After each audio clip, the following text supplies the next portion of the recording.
Welcome. This is Blind Shovel, an arts and music podcast. On this episode, I spoke with Jason Rusnock. He's a great friend and a great photographer. Enjoy.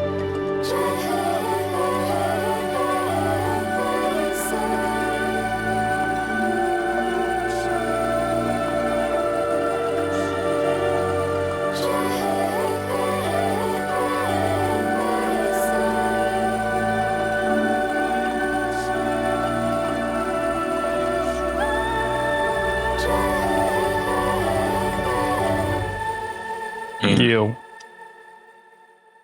How you doing? I'm doing good. Yeah, what'd you do today? Today I ran some errands and for the store, Goodbye Supply. So just kind of finishing off the year there. December we're open 7 days a week until Christmas. So we're just kind of like winding down from that. And give some context to what that is. Oh, Goodbye Supply. It is a sustainable general store that my wife Emily and I opened up in November 2020. So In Philadelphia. in Philadelphia, yeah, on Passyunk Avenue. It's like a few blocks away from our house. And it's a sustainable general store is kind of the term that we like for it.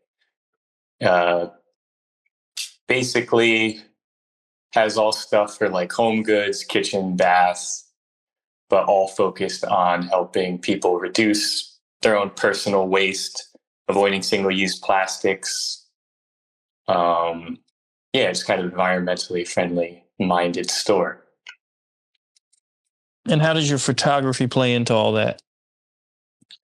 It's pretty critical on just like a day-to-day basis in terms of we have e-commerce website that has everything in the store on there. So every product I photograph for the e-commerce end of it, all the photos of the store on the website I take, and all the photo video for Instagram I take as well. So yeah, most of your time these days is spent on, would you say, commercial photography?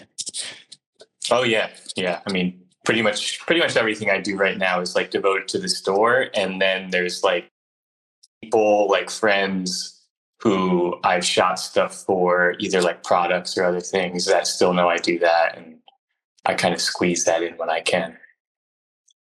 So what has that trajectory been like? We went to art school together. You studied photography. Yeah. What did you imagine when you were studying photography? What did you imagine the outcome would be in the long term?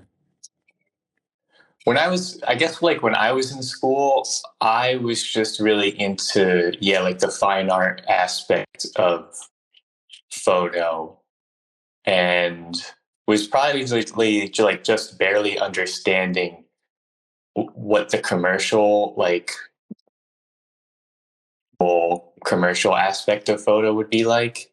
I don't think I really had a grasp on it, but my practice in school was like just all kind of fine art based, like either making books, making fine art prints and stuff like that. And I think like people barely broke down for me at the time, like how you would make money with photo or what a professional career looked like. And it wasn't like people were telling you what that was like with fine art. But no one was telling you like, oh, you could shoot like portraits for a magazine or like a fashion brand, or like shoot products for any company, Right. I mean, we maybe went to a bad school. That could be why you weren't informed of those things in either branch of fine art or commercial. But so you started with a skateboarder's understanding of photography. Is that correct? Oh yeah. When I first grabbed the camera, it was pretty much like shooting skateboarding. I was like 12 or 13 at the time. So even like from like I had a video camera probably before that, and it was like videoing skateboarding. And then once I got a camera, actually, yeah, it was like shooting skating, but it was also like um I had a class in high school that was graphic design, and there was a darkroom. So I was taking the basic photo course there, and I just hung out in the darkroom a lot and just kind of concentrated on those basics of like what makes a photo like kind of interesting, which is hard when you're like 16, 17 years old. Yeah. That's why you go like, oh, I'm just going to shoot skateboarding. Yeah, or parties or something. Homeless people, very common one at that age. Yeah, I Not was very shooting more interesting. like my dad with fish and Okay, yeah. stuff that was interesting. Like where I grew up in northern New Jersey was abandoned Right. factories or farm things, and the woods with my friends taking photos of stuff that was out there. And it's curious to me about the age at which someone identifies or starts identifying as a particular kind of artist and whether there's a different level of romantic baggage. You know, if you start really young, you usually have a lot of hangups and a lot of purity complexes about what you should be. If you start drawing when you're like 5, I think you tend to have this idea that you're going to end up a fine artist, and anything other than that is a failure, or it's not living up to that initial spark or dream. But when you start at 13, 12, and you're not the most romantic fellow, right? I wouldn't call you a romantic, but like, does it? I don't think so. No. Is it? What is that realization that at least at the moment you're not making art that is purely for expression's sake or the search of a certain aesthetic, but more of a functional commercial craft? Is that a depressing thing? Is that fine? Is it good? Like when I was kind of, oh, now? Yeah, like I guess what I'm wondering about is if you start later, is it a little easier to adapt? Like without these kind of romantic notions of a 5-year-old who thinks my dream is inside of this, vision. But if you Yeah, start later, I think I had that more. I had a weird junction when I finished school because I knew I liked taking photo, but I knew I didn't want to, I guess you could say, like screw it up or taint it by figuring out how to make a bunch of money off of it or like make a living off of it. I mm-hmm. just knew I wanted to do it, and whatever I was doing at the time was fulfilling to me and like expressed whatever creative thing I had.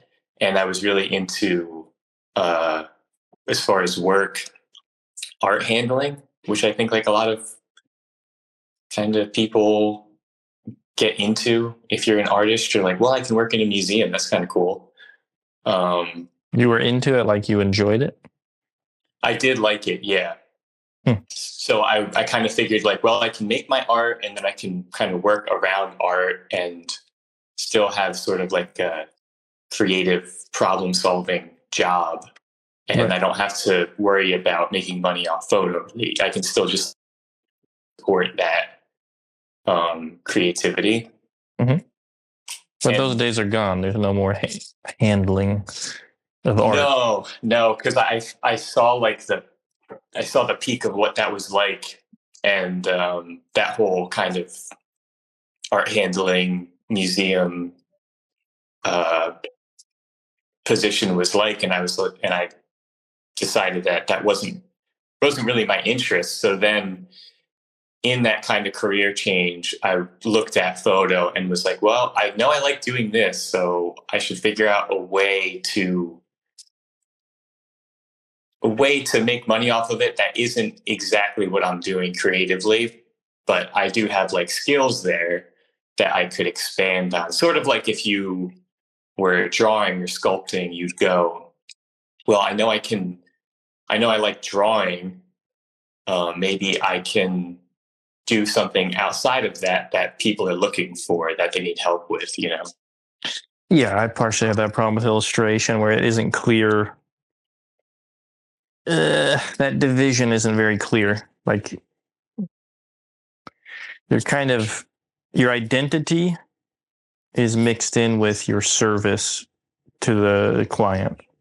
So it's like you become a tool for the client, and that becomes your identity and your style. Whereas if you do, for me at least, graphic design it's more separate from the hand. So I don't feel that confusion. Like, I'd rather draw a comic book that makes no money and then do some graphic design work that makes money instead of being in the middle. Mm. You know what I mean? It's kind of maybe not articulated that well, but I think that's what you're getting at, is like you'd rather create a separation between the two, but then it sounds like you came slightly to terms with the fact that, I guess, shooting objects, though, although you have an aesthetic and a way of developing those photos, it's not like your identity is within those product shots. Yes, exactly like what you were saying about leaning more into graphic design. I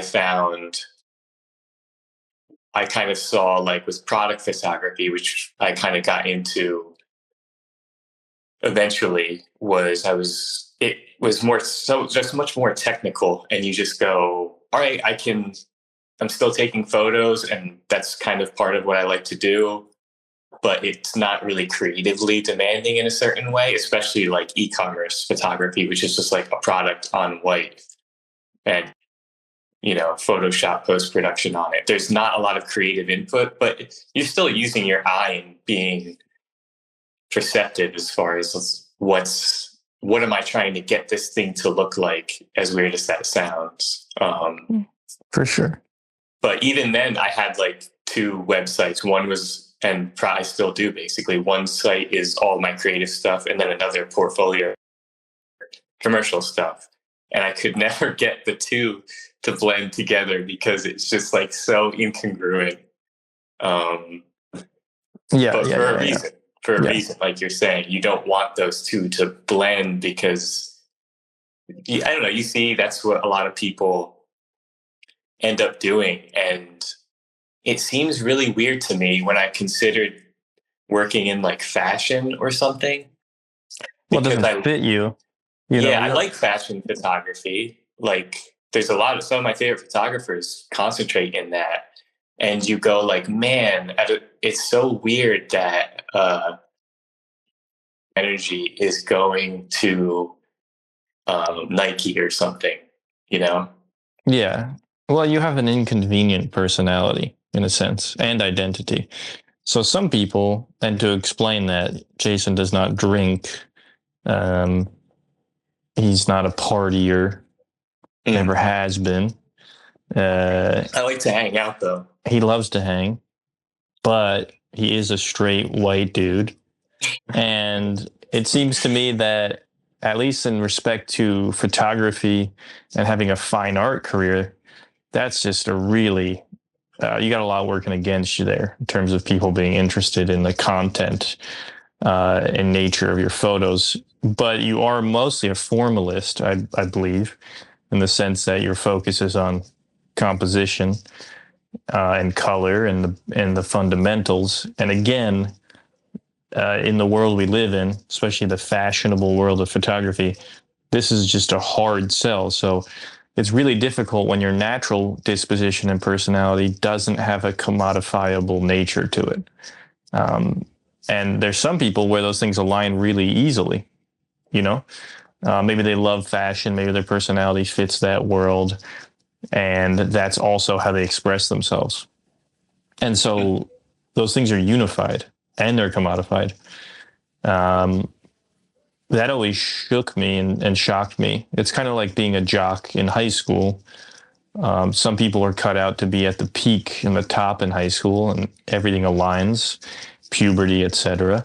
And then some people just really aren't, optimal in that setting. And that can be true of your entire life. And it is true for a lot of people in a lot of different settings, that it's simply a suboptimal time for their expression, their preferences, and it is what it is. I don't want to be fatalistic about that, but does that ring true in some sense? I guess it makes me think about that I've always been kind of incongruent with my own interest groups in that way, where when I was going to school and going to, art gallery openings and other hangs like that, I would I didn't really like openings too much and big gallery events and things like that. I liked being around people when they were making stuff and talking about making stuff, but the more reception based things and that I never really could hang out for that long because it seemed kind of besides the point, Which well, was also, you broke the skateboarder mold, at least in terms of my expectations, as naive as they were. You don't have the moral corruption that I see in a lot of skateboarders, or that need for childish transgression. So maybe in a sense, that's just the way you are, that you're incongruent. I'm not saying that as an insult. I think it's pretty common with artists that they don't fit right in anywhere. Sometimes they fit in with other artists. Like I could see friends of mine who were just like they would just blend in and be like, yeah, this is kind of like my people and who I hang out with. And for whatever reason, I don't know. I never fell into things like that. I would find people I'd like to hang out, but I couldn't go like, oh, I love hanging out with skateboarders, or like I with people who like going to comic conventions and really nerding out. Like I like comics, and right. I have other areas of interest of things that I like, but I'm like, I can't just hang out with someone just because they like the same thing. I mean, that's a basis, but that doesn't mean I'm all in, Yeah, and photography seems like a very social. I struggle with photography. It's like I certainly respect it at times, and at times it's like it can be fleeting. But I'm the person who likes worlds that are built inside of the artist and then expressed. And I think we once spoke about this, but photography is this very postmodern thing where it's just framing prior existing reality or visual reality. It's not about this like from scratch imagined world or universe. It's about taking what's already there and presenting it in a new context. And I don't know why there's not enough meat on that bone. I can like a photograph up to a certain point, but I can't like it as much as a painting that's great. Do you like the thing you like the most, like the photograph you like the most? You like it more than the painting you like the most? Yeah, for right. me, right. I think they're all valid mediums. We've definitely had this conversation before, and I've had it with at least one other person. And even in, kind of, whatever that would be, like putting photo lower as a medium, I think it's just as valid. But I think there's a misconception as far as like what photography is. And to me, there's a huge latitude for what photo is. Outside of like taking a picture with a camera. So what's outside that? Kind of like something I was working on a couple years ago with like cyanotypes and like alternative processes. Kind of like a light fundamental. Is light the fundamental element? Yeah, I think light, like an impression with light. If you were to consider light and time to be the medium, as far as like a paint and a brush, that opens up like what photography can be to me. And that's like a huge spectrum of things. Yeah. So what I was kind of concentrating on a couple of years ago with that was, yes, like cyanotypes and just a lot, like, yeah, I'm trying to put it down like solidly without describing like specific images because you can't see them. But incorporating like traditional photography with more expressive impressions that kind of look like painting, but are based in the idea that it's a time-sensitive medium caught on paper. That's that's the amazing thing to me about photography. It's kind of like a time-sensitive impression that you can capture forever, or maybe it doesn't last forever, as opposed to like painting, which is, if you're going to preserve it, like that's it forever. That's kind of the idea. Yeah, photography is certainly the best at evoking nostalgia. It's often used as a vehicle for memory, just like songs can be. I don't know if that's a pro or a con in a sense, because it suddenly becomes less about the thing itself and more about where it takes you. Obviously, photography is ubiquitous now. Everyone takes photos all the time. And there you have a problem of supply and demand. And I can't imagine how demoralizing that can be, although I'm beginning to with these AI generated images that just kind of takes, photographs and make portraits of selfies or some shit in a very convincing way. I'm not interested in that mode of drawing, but I'm starting to see how AI could threaten the practice of a lot of illustrators and designers in a way that photography has always been under siege. And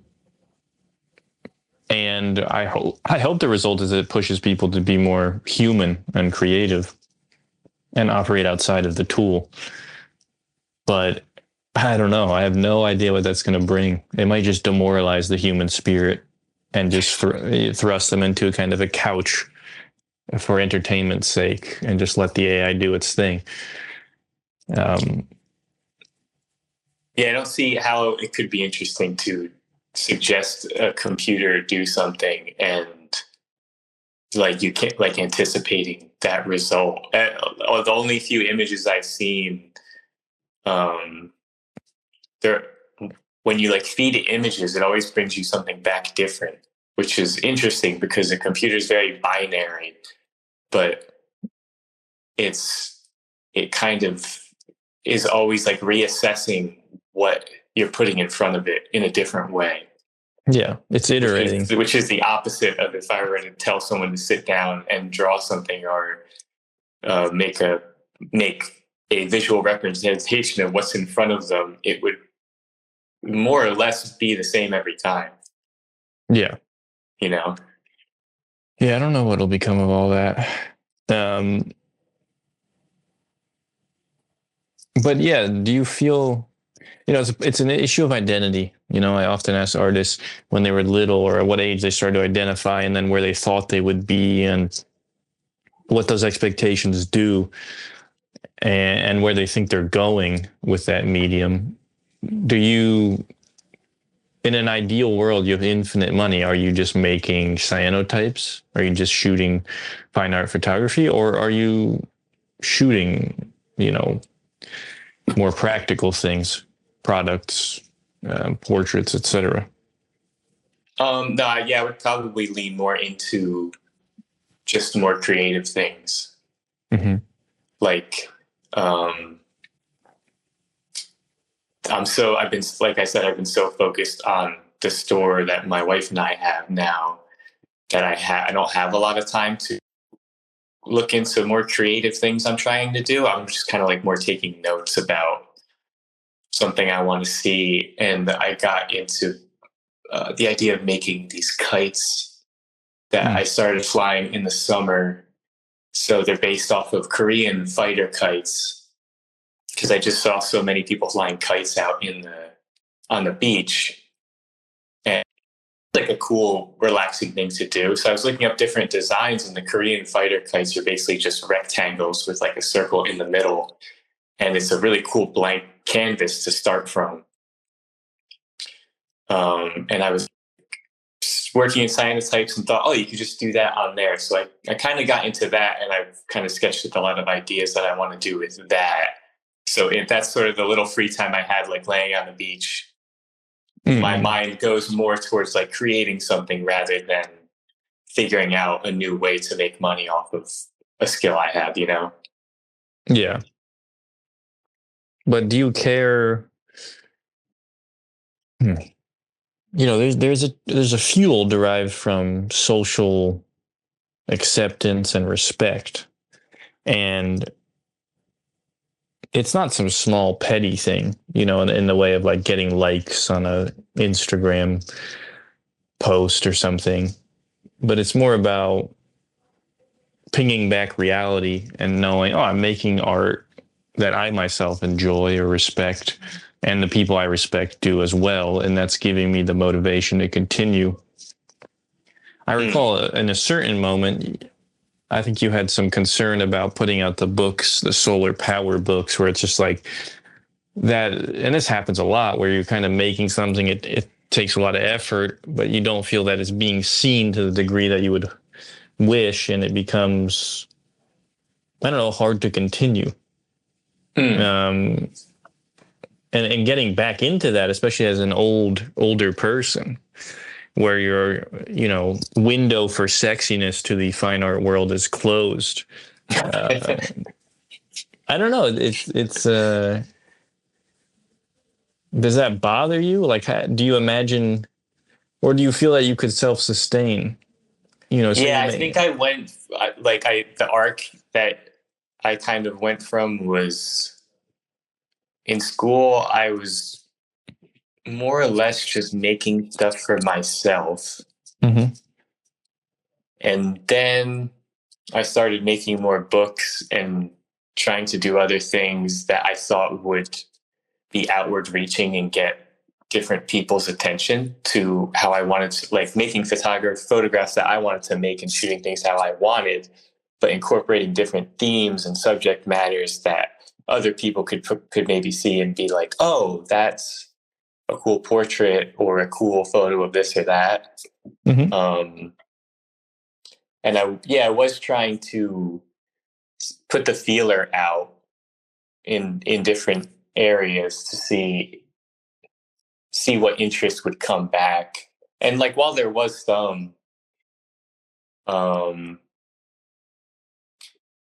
guess you don't know what you're looking for to happen, or I wasn't like so laser focused on trying to get a specific task done that maybe it comes off that way or something. But you make all these books. It's also a side of like making stuff. Like you make 100 copies of a book by hand or more, and you're just like left with them. And you go, why am I going to keep making these? Why would I make more stuff? You know, I don't want to put garbage out into the world. They just taunt you. Yeah, and like a book that isn't being read is garbage. You know. Yeah, I mean, especially with this eco angle, that's a tough one. There's a lot of waste that goes into art, and I think that's a sacrificial element of its making. I don't think that can be removed. I often think about the butting of heads of environmentalism and art making, because I don't think environmentalism really has a notion of the poetic typically. They would see the great expenditures of wealth or energy on the poetic as a waste, I think. I could be wrong, but it isn't clear how much waste needs to occur for beauty to arise. I do know that there's chintzy ways you can save material and try to repurpose it, whether that's like beer cans or whatever. And it's a very small window that one can operate within, where they salvage, are eco-friendly, and make a beautiful thing. And I respect that highly, but I think it's the exception, not the rule. So that is an interesting thing, I think, looking, especially when you move and you're carrying all your books and they're looking back at you and saying, you're irrelevant. I like that feeling because I think it's kind of funny. Yeah, because in your medium, now you kind of make more larger, impressionable physical things, but with comics and drawing, they're still relatively small. So I think you just don't realize it until time you goes move on. on. Yeah, if you were making like things out of glass, you would be more like, I got to figure out how to get these things out of here. Right, and that's the pragmatic element of selling the thing. Is like those things creep into your consideration when you start drawing. Like, do I want to sit around with another 1,000 books in a box, or do I want to understand my client or my clientele? And if I understand you correctly earlier, that kind of cross-pollination is slightly unsavory to you, which I understand. But it's almost inevitable, like you said with the solar power books.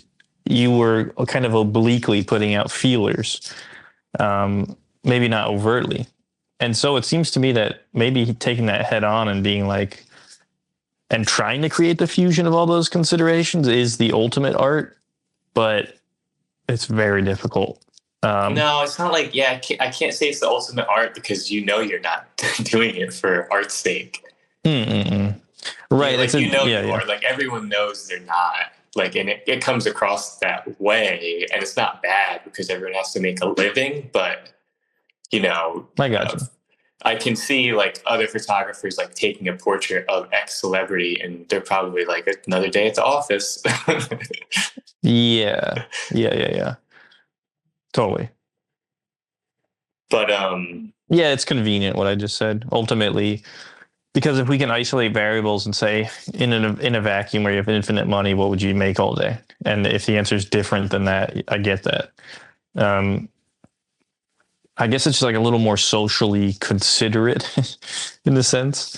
But yeah, I would never want to sit down and make a comic and think about how to make it financially worth the time. But maybe that's because it's so completely... what I liked about comics is there's very low probability of it being financially rewarding. And so it weeds out, or it used to weed out a certain type of person, but then it gained social clout, and then it failed to weed out a certain type of person, which I think is a problem. Because that changes like the whole landscape of it, yeah. It's just a currency, just a new currency. When it's not like dweebs and nerds and then suddenly like the cool kids making it, then you have to be suspicious again, sexier and sexier people arriving. And you should always raise your eyebrows at that. Well, I think about that in a different way with like skateboarding lately, where now it's very popular, and it's always kind of risen and fallen with popularity, but a lot of people have the common saying that everyone's good at skateboarding now. That's kind of besides the fact to be like talented at skateboarding. Why do they say that? Because you kind of like look around at like skate videos, or you go places and you're like, how is this like 14-year-old kid so good? All of it, but what I think it is what you were saying about comics is that now that skateboarding is a little more validated through its own trajectory and kind of propulsion. It's more like validated and accepted, is that there's more incentive for a kid to go, I'm going to get really good at this because I can be somebody with it. Yeah, the risk is lowered. Yeah, and your parents are like, okay, sure. But like earlier on with skating, it would be like, what are you going to do? Your parents would not believe you that you could do something with it. But nowadays, it's entirely possible to keep at it and keep good at it. And because there is a field there that's worthwhile. Yeah, I mean, it's not really a net negative. It just is what it is, Yeah. And in a sense, you could say that maybe people would say the same thing about photography, right? I guess people in aggregate are getting better at shooting photos, I hope. Although I do feel that most people they don't shoot photos from an aesthetic perspective. They shoot it as a document of something, and thus I don't know if they're getting better at composition. But do you like that kind of? I guess you go to low barrier to entry in terms of pick up a camera, a disposable camera, or pick up a skateboard, and it's kind of accessible to all people. I guess I never thought of it that way. I do like skateboarding for that fact. Well, I will say, I think like that's my beef somewhat with photography. Is like it's a little too easy to start, in the sense of like to get good at drawing. It takes a really long time, I think, to even enter into the conversation of you're making drawings that are worth looking at. But to make, and I could just be naive to the metrics of a good photograph, but to make a photograph worth looking at, I think there's certainly a lower barrier to entry there. Maybe if you're looking at it a certain way, but I think there's a difference between taking a photo and making a photo. If you're going to use a device to capture, to just do what it does, it's kind of like plucking a guitar string. You would go, okay, I'm making music now. Yeah, but it's a question also of what the populace cares about, right? Like on one hand, you have our friend Logan, who's going to build the synth from scratch. And then he's going to make the noise. And then you have a couple of my friends who are kind of like gearheads. Well, they'll just buy a synth, and then they're making the noise. And what the populace cares about is effectively the noise. And so, in photography, I think what people care about is the photo, especially nowadays, as opposed to, are they Ansel Adams and are they using this really complex system of exposure versus what is the actual damn image? And I might get to the same place with like AI generated comics or something where it's just like the consumer doesn't give a fuck how it was made.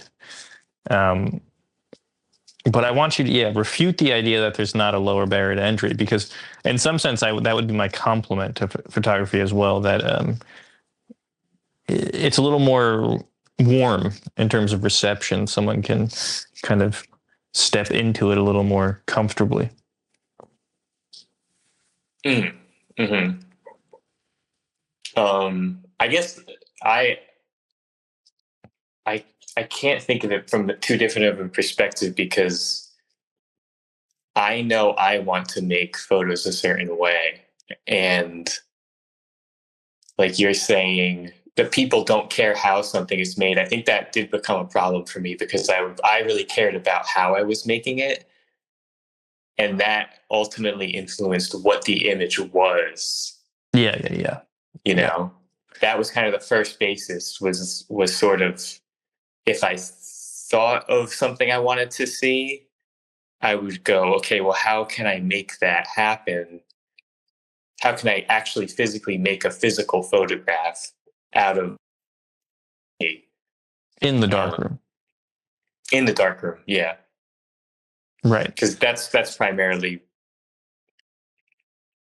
where that's making a photograph to me, capturing it either directly to a medium or onto film and then printing it and, maybe doing some other things around there. But that's to me, like I said, the difference between like taking a photo and making a photo. I think with digital photography, that latitude is so much smaller, because you're not really you're making like a digital photo, but it's still on the computer, and then you can print it out, but it's not the same as actually making a photograph, if that makes sense. It does. Yeah, and I also understand that they have different results. Like even if I draw on a tablet versus on paper and then scan it and digitize it, I would have never arrived at the first result in the same way, because there's different. What would you say? There's like there's friction in different places. There's There's like momentum in other places as well. Like, first of all, undoing a line digitally is like nothing. Yeah. But if I ink a line, well, then I have to consider my own laziness of whiting that out and then going back into that line again. And they just create different things. There's like millions of little decisions at play there. But it is interesting. But again, the viewer has no consideration pretty much for how I arrived there. And then you get caught up in the efficiency model and you say to yourself, why am I doing this?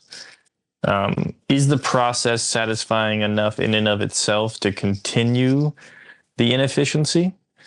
Or does it become kind of like an egocentric practice? Those are difficult, really difficult questions. Because if you lose I think if you lose the pain of the process and the suffering, you actually lose a connection to the whole thing. If it becomes too easy, like I was just thinking to myself, is it easy to stop becoming a photographer? Is it easier to stop becoming a photographer than a painter? I don't know, but I assume the processes that demand the most of us and are the most painful hold on to us the longest, as contradictory as that might seem. So I imagine getting in the dark room, that's a tedious process, but there's also intimacy there. Oh, yeah. I mean, I just had to throw out a bunch of chemicals because they went bad. You know, that kind of hits you in the face pretty hard. But yeah, to kind of set up everything and just take the photo and develop it and go through whatever final thing you want to go through, you got to want to do it. Right. There's no point. Can you just like half-ass it? You know, you have to. That's why to me it's no different than like carving marble or writing a song or a book. You know, you could be halfway through a book and being, you know, you're like, I have to finish this thought somehow. You know, I can't. I can't just let it drift out or something. I want to. There's a compulsion to get this out somehow. You know. I suppose your medium is plagued by a certain there's a casual sex to it, promiscuity. Yeah. In that sense, I mean, as you talk about those processes, it's either casual sex or marriage, and marriage yields a very different result.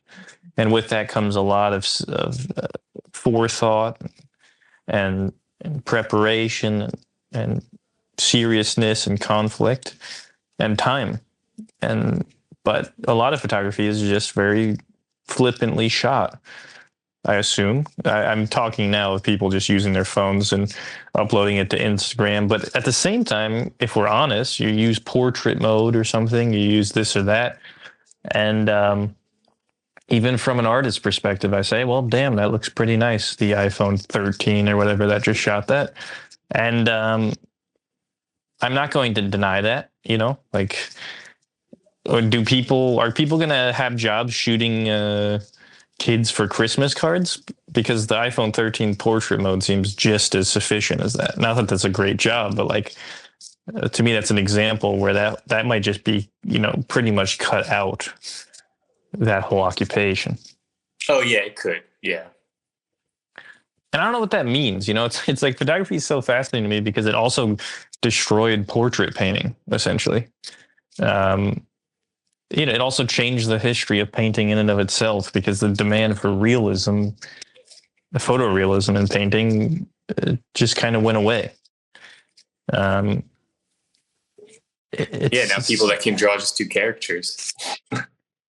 Yeah. Well, I mean, even in comics, like the kind of naive art quickies or kind of like the worst, you know, like web comics, like these are kind of tantamount to the same thing where they're just there to deliver something. Maybe it's the punchline and everything else is not considered, you know? Yeah, I could see that happening in comics, like about the time that I got into them again around the university time where I saw in terms of the illustration in comics, I saw that bar come down, but it didn't sweat it too much. But that's just independent comics. And then I saw in commercial comics, I saw it completely plateau in terms of if commercial comics like DC, Marvel, like what they look like. It was just all looked like it was a computer storyboard for a Marvel or DC film. And it's still stuck in that. And for me, like looking at comics, I was just like, I have absolutely no interest in this now, which hurts. But you look more towards the independent stuff because you're like, there's a life to this, and it's drawn arguably worse. And this looks like more people could draw like this, but more of a human soul to it, you know?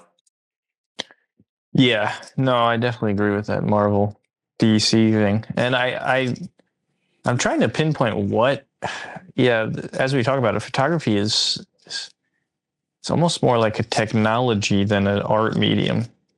I know that sounds either stupid or profound, but the way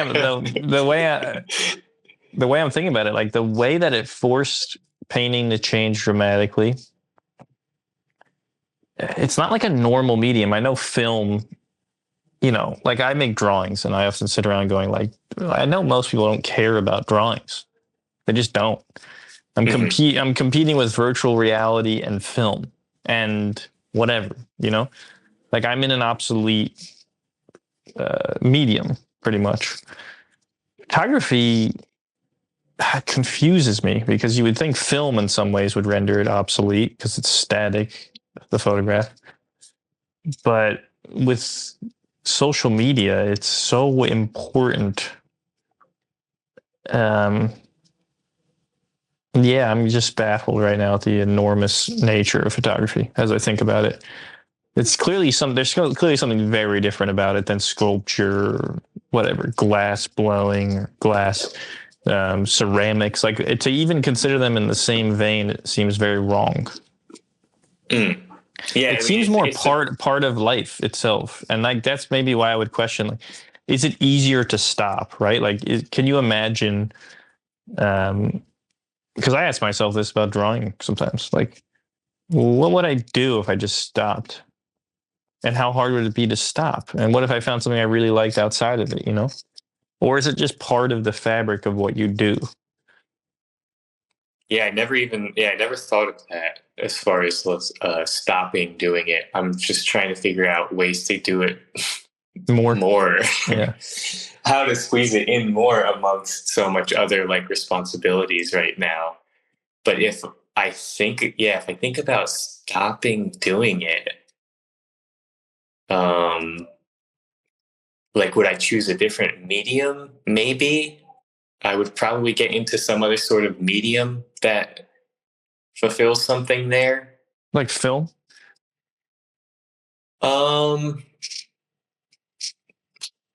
No. Maybe something more like, probably more in the craft realm. Yeah. But even like as we talk about it, right? Like, I don't draw I'm not really a compulsive drawer. Like when we were in Japan, I'm not sitting there like drawing architecture or, the lunch we're eating. I don't, in that sense, I think those drawers used it as photography in a weird way. But, like Logan was with us and he was overloaded by the stimuli, the inspiration, the desire to take it back to his practice, which he couldn't do there, and then spend like 2 years processing it. But you were very happy to be in that moment processing it, which makes sense because your medium is far more immediate. And in that sense, it feels like it's part of an extension of living. Drawing feels that way sometimes, like an extension of thinking. And there's an ease to it. There's something, I don't know, but it can also be haunting, right? Because I remember when I would shoot those weird films senior year, like I started to get this weird feeling of like, oh, I missed that thing. I saw a moment that I thought was worthy of capture and I failed to capture it. I didn't like that feeling. Do you ever have that feeling? Well, I had one of my professors ask me that when I forget what I was working on. It's probably something for my senior thesis or something, but she kind of asked me that, like, oh, so you take pictures of all these things kind of like you see on a day-to-day basis so that you don't forget them, so you can like remember them. And I was like, no, I think it's the opposite. I think I have to take a picture of some of this stuff because I'll just keep thinking about it. Mm-mm. Like if I pass by something, or I had my camera on me all the time then, because if I saw something that captured my interest, I would just keep thinking about it and be like, oh, I wish I had my camera to capture that. So then I could just get it on paper and be like, okay, that's that idea done, Right. It's not for me to be like, oh yeah, remember when I saw that? Like that doesn't make any sense to me. Yeah. But that's a lot of people, and that's kind of the more documentary end of photo, like you're saying with drawing. Like some people have they have a responsibility, they feel like, I have to capture all these things because no one else is doing it, and that's valuable to some end. But it's just not as expressive, I don't think. It serves a different purpose. Yeah. But how do you describe your photographs? For me, the things I recall you being inspired by at different periods is, Robert Frank. There's that fellow called, is his name Squeegee? No. What's his name? Ouija. And then later Man Ray. But what is the thread here? Like, I think there's a formalist thing going on here where, you're not going to sit there and talk about the content of the photographs very much. No, yeah, it's not about kind of the subject, as far as like photographers that I like, like Robert Frank and William Eggleston. He was a big person that was kind of, subject be damned. It's about what the photograph is doing when you look at it, and for me, seeing some of those photographers when I was really getting into it, it's kind of like any other painting. When you look at them, it just has that kind of, you can just see the expression in it. Mm-hmm.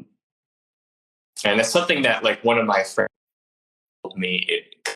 He's really dipped in art. He's worked at the Creuset Gallery, which I think it has the largest Picasso collection. That's up in New York City. And he kind of laid that out for me. He's a big mentor for me when I was younger, and just kind of saying, like, if it doesn't have that kind of like that electricity to it when you look at it, then it just doesn't have it for you, And for me, I think like what you're kind of suggesting is like, I don't find like portraits don't really pull me in that much. Mm-hmm. Whereas like landscapes or other kinds of more abstract forms to me have this really captivating effect. And portraits can too, but for me, as far as like generating art, I kind of more get caught by the way things kind of interact with each other when you're out and about, or if I do kind of think of something, it's kind of just your brain's like this blender of all these different ideas, and you go, well, what would a portrait look like if it was like this though? Mm-hmm. Or mm-hmm. if you kind of blended subject matters and confused, like, this idea is confused in my head, how can I make this confused idea in my head either make sense or just make it look like how it looks like in my head, which is also a confusion of a couple different subjects, you know? Right.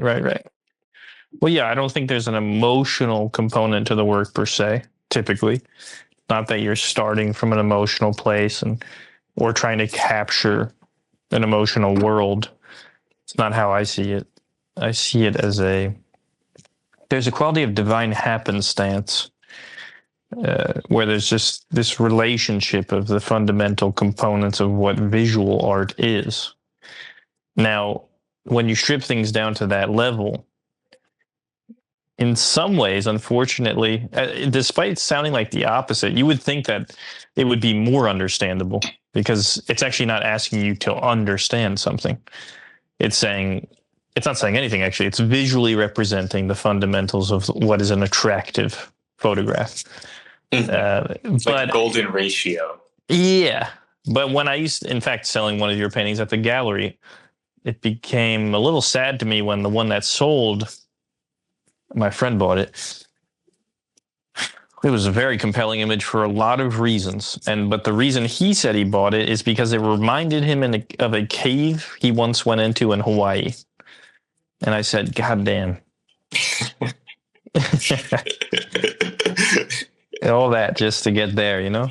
It's like, and then I realized as a gallerist, well, that's probably true for a lot of things. You know, of course, later on, it was worse than that. It was I'm buying this painting as an investment. I could care less about the actual object.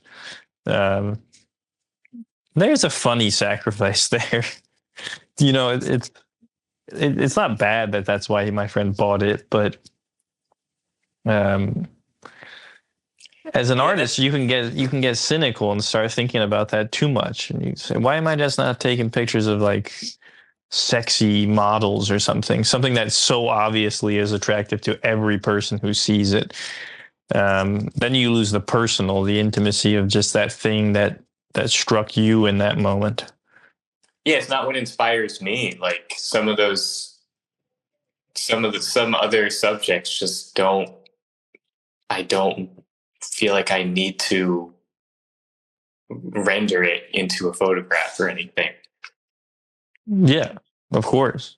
But I can imagine the temptation of photography is like for me to paint like a sexy woman or a beautiful woman even, I don't even think I have the skill set to do it.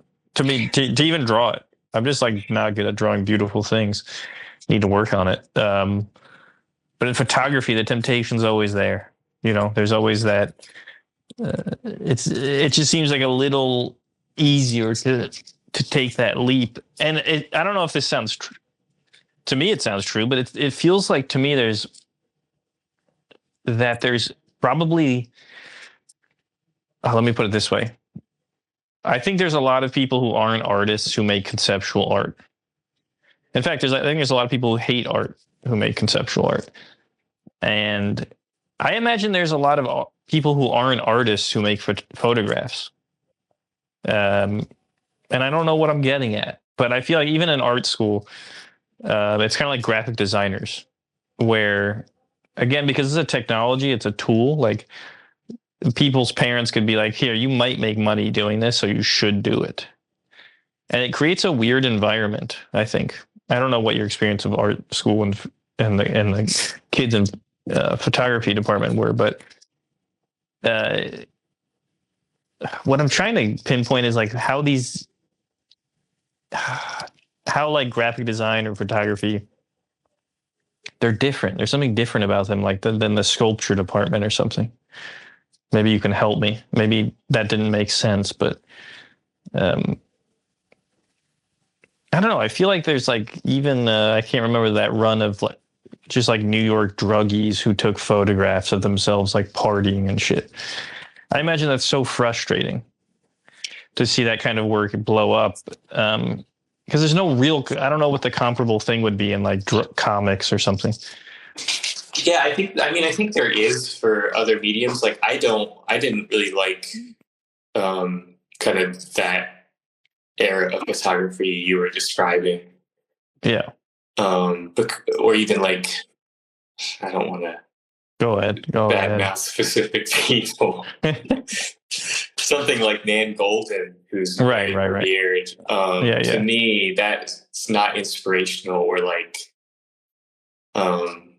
It's very documentary, and Right. even for me as a photographer, I go, "This is more of a document. This is not an art here." Mm. Did she do it in an artful way? I don't really recall her photographs, but like, is it art with that element, or are you saying it's skewing towards just a document? It's skewing towards just a document. And it's a document of a historically relevant period. Thus, see, that's the thing I don't see happening that much in other mediums that I imagine would be annoying as a photographer.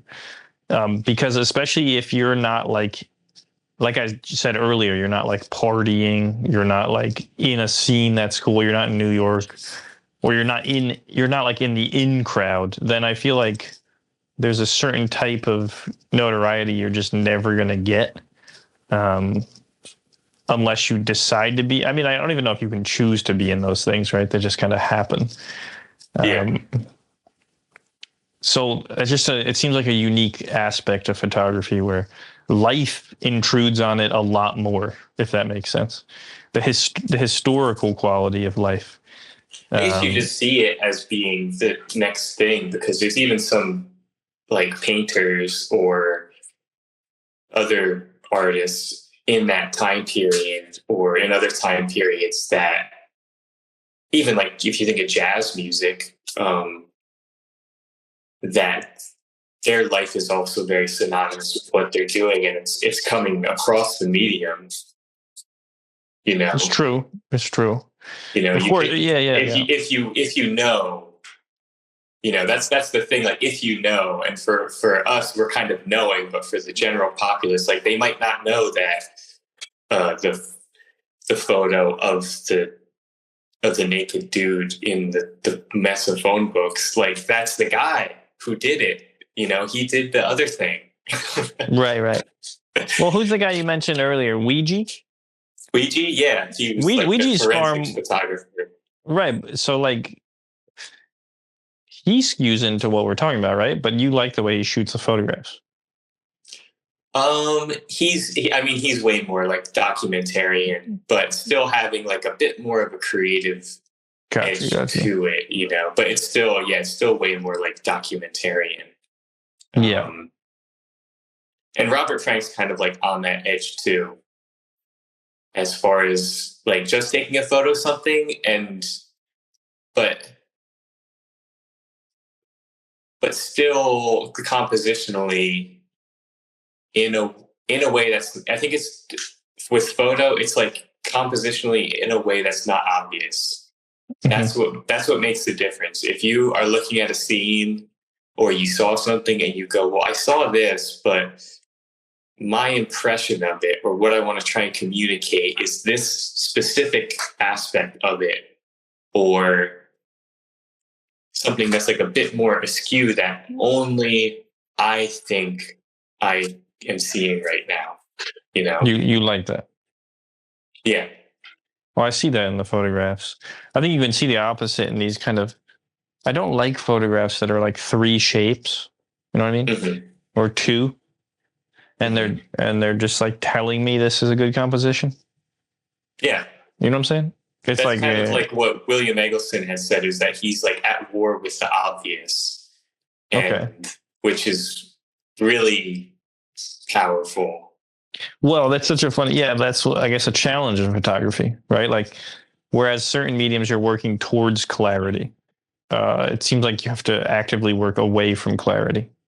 Because you're already, you're working with definition, with defined reality. You go, I can take a picture of this person, but what can I do that makes it something unique, or, you know, in a different way that I want to see an image be created? Well, or give it soul, you know, because in its face value, it's a soulless medium, I suppose. And the portrait's like interesting. AI stuff. Yeah. Whereas painting isn't, you know, I think you can have a bad painting that exudes some kind of soul, but to give someone soul via a flat photograph I've obviously seen it happen, but it must be difficult. Or happenstance. Obviously, there's Polaroids that, I don't even know how to talk about that. There's like this weird. The oral projection photos. No, there's just like this. Oh. Again, I don't have any. I'm so often trying to find a way to understand another medium through drawing or something, but just the feel of old film or Polaroids, and how much that does for photography as opposed to shooting on film that's newer or something. It's really it feels like it does a lot of the work, or even the yellowing of a photograph over time. There's like this embedded nostalgia, and it could be the time thing. There's this sense of this photograph happened at that time. I think when I make a drawing, no one gives a shit that I made it 10 years ago. But when the photograph was taken and the way it wears, etc., that's all relevant information in some sense. Yeah, it can be. Depending on the subject. Some are timeless. Like I lean more towards ones that are more or less timeless. Yeah. Which I think that's kind of again in what resonates with me is in making an image. If you can only extract the information that's necessary, and sometimes you need to kind of frame out the information that's going to put it at a certain place in time and change the impression that it's going to give. Because I've seen painters do that. Go like, well, I didn't put the Exxon logo on the thing that I painted, or you do X, Y, or Z to make it a little different. Some people add it. I don't know why, but that's a whole different thing. I think to be fair, whatever you do, if you do it to the utmost, you can break through. So if you were to shoot something so of its time, I think there's a chance you might break on through to the timeless. Yeah. Just like if you write something so autobiographical, you somehow emerge with something universally relatable. I refuse such a task or such a method. It just doesn't work for my personality. But I think it's the problem is the half step. Yeah. Whatever you do it to the max, and you have a chance. So I think there is a way to be so marked by time that you get outside of it. But it's a different objective. But in respect to where you want, so like where do you, you're working on the kites. What other projects? What are you looking forward to in terms of the fine art stuff? I need more time to figure out sort of what I want to do. So much is going into the store right now, and that's kind of a product of, in terms of like commercial work, I was like, well, what do I want to shoot? Who do I want to work with? And you have kind of that crisis in your head of like, I know I have a skill and I want to do this, but what do I want to do it for? And inevitably, like, I'll just do it for myself. So my wife was kind of like, I don't want to work for anyone anymore. So we started the store, and now I can do that same practice, which is cool. Yeah. There's periods of service in life, and you never know what progress you end up making during those years of service. Unfortunately, I think time is very important, and ideas get lost in these periods of service. I feel the same way right now. That's just part of the trade-off. It's I think we forgo. Go ahead. It comes down to just like doing something at some point. I either like write down so many ideas or keep them in my head, but at some point you just have to start. You just have to make something, and it'll probably suck. And then you go, okay, well now I'm in the rhythm of like making something again. and then definitely. you can ride that kind of wave. But I know I want to take like just more photos in general, and that's kind of what it is. Just like set up a camera, start taking some photos, and I think my next thing, I'm going to make a photo album of my cat that just passed away, Buck. He passed away like 10 days ago. And I was looking through a lot of the photos that I have of him, which are all like digital on my computer, and was just like, had that realization that I want to see these more often, but I don't want to have to look at them on the computer. Right. So that's, for me, that creative kind of compulsion to be like, okay, well, how can I make all of these into like some physical thing that I can just pick up and look at whenever, Yeah.